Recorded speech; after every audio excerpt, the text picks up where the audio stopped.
Hi, my name is Kira Kneller, and this is Christy Field and Ginger Nicolai, and we are drug and alcohol counsellors with ARC programs. ARC programs provides a range of services for children, youth and families in the interior of BC. We all work in School District 23 in Kelowna as drug and alcohol counsellors. We provide one-on-one counselling in middle and high schools, as well as provide community education. The Parent Survival Kit, titled How to Talk to Your Teen About Drugs and Alcohol, has 4 modules. Each one is about 15 to 20 minutes long. The information is intended for parents or caregivers. However, it will be applicable to anyone wanting to better understand youth and substance use. These presentations are not inclusive of all the information about drugs and alcohol. However, they will help you get a basic understanding of teens and substance use. Here is a brief description of each of the 4 modules. Teens want real, factual information about drugs and alcohol. Scare tactics and misinformation, even if you mean well, can be unhelpful and make your teen feel uncomfortable about coming to you for support later on. To be the most effective, we need to engage in ongoing, real, and rational discussions with teens so that they can make informed choices on their own. Most of the statistics and information provided in this module are gathered from local and recent studies conducted with teens in regards to overall health, substance use, and mental health, including the 2013 Adolescent Health Survey conducted by the McCreary Center Society. All the studies are referenced at the end of this module if you would like to read more. In 2013, there was a study done with 30,000 BC students from grades 7 to 12, and they did a study on health survey.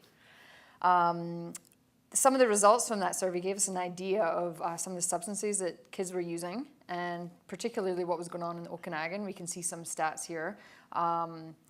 Generally, 14 years old tends to be the most common age for kids to first use weed or try alcohol for the first time.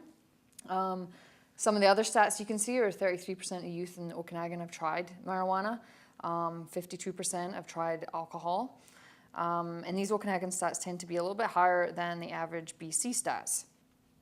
So based on that same survey that was done in 2013, there's a couple of interesting stats that are on this slide. First interesting point is delaying the age that a youth first tries drugs or alcohol has been shown to have a significant impact on their overall health. There's a couple of reasons for this. One of the big ones is that the prefrontal cortex, which is the front part of the brain, is involved in judgment and decision making. It's not fully developed until somebody turns 25 years old. This part of the brain is strongly impacted by THC, which is the chemical in marijuana that can get you high. So because the brain is strongly impacted by THC at this age, it impairs their decision-making abilities and impairs their thinking, impairs logic, memory, and therefore increases the risk of that substance in youth. A couple of other interesting points from the survey was kids who learn about the risks of drugs from their parents are far less likely to try drugs. And there was a couple of reasons for this. The stats were quite high on youth not wanting to upset their parents or lose a parent's respect by using substances, which is huge. It shows the impact that parents can have on their youth's substance use. So I think that just shows the importance of opening up conversations with your teen about substances, which therefore can reduce the risk of negative decision making. And we'll talk more about that in module 4, where we'll discuss how to talk to your teen about substance use. Teenagers are at a stage in their development at which they're discovering who they are as individuals, and sometimes during this exploration stage, teens may choose to experiment with tobacco, alcohol, marijuana, or other drugs. Unfortunately, using drugs at a young age, especially earlier than age 16, they're at an increased risk of future problems with their physical, mental, and emotional development, as well as increasing their risk of substance abuse or addiction later in life. Some youth will use because they're curious. They want to discover new experiences, feelings, or insights, or they may have a higher tolerance for risk. Some use to do better. They use to keep going or to make it to the next level. For example, they may take a steroid or do better at sports, or they may take a stimulant to have more energy.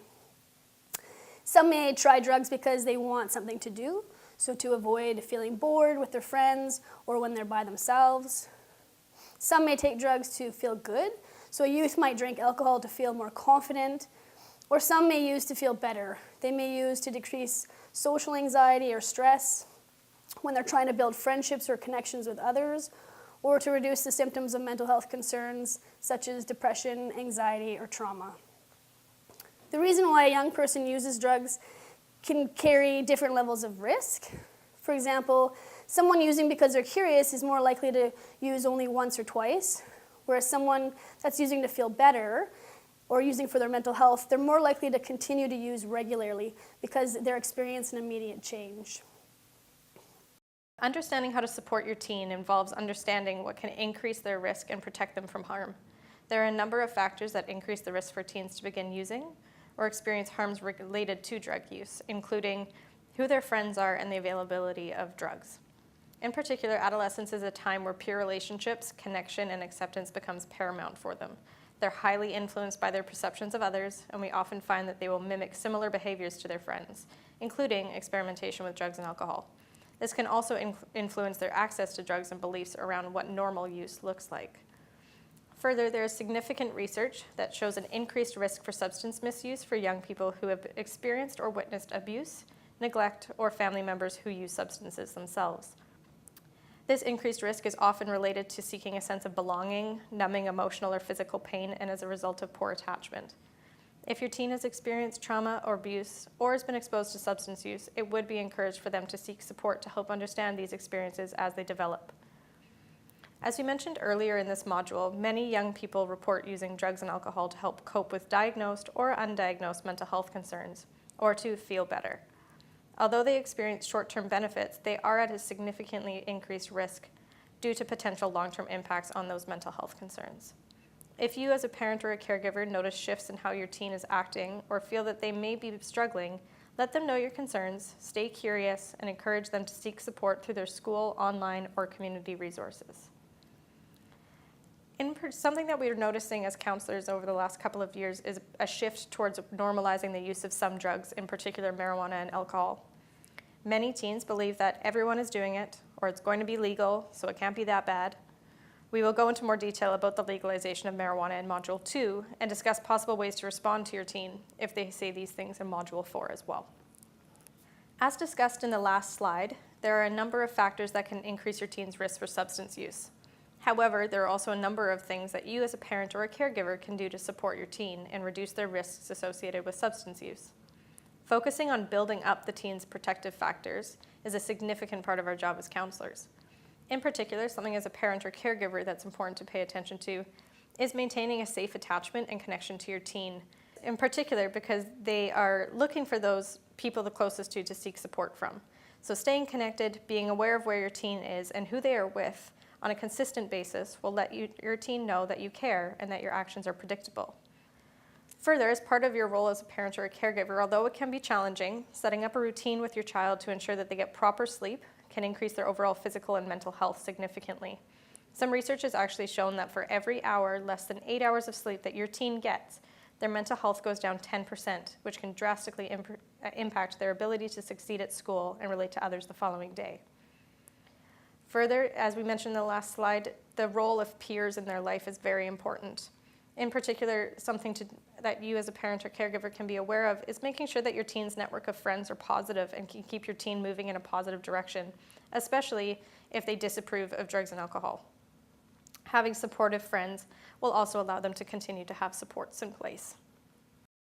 Wrapping up Module 1, we'd just like to provide you guys with some supports, online and community supports if you'd like to further your knowledge in some of these areas. There's a bunch of websites on here for learning more information about drugs and alcohol and for more information about mental health. MindCheck, one of those apps at the bottom there, is a great mental health based app, and it provides different mental health websites that are available for you and your youth. MindShift is another great app. It's designed to help teens and young adults cope with anxiety. It provides different strategies to help with relaxation, positive thinking, generally just active steps to manage anxiety. On this next slide, this is some community supports that might help you if you're looking for further information. Yeah, feel free to check those out or their websites. And this last slide just provides some of the references that we provided you throughout the module. Check those out if you're looking for some more detailed information. Thank you.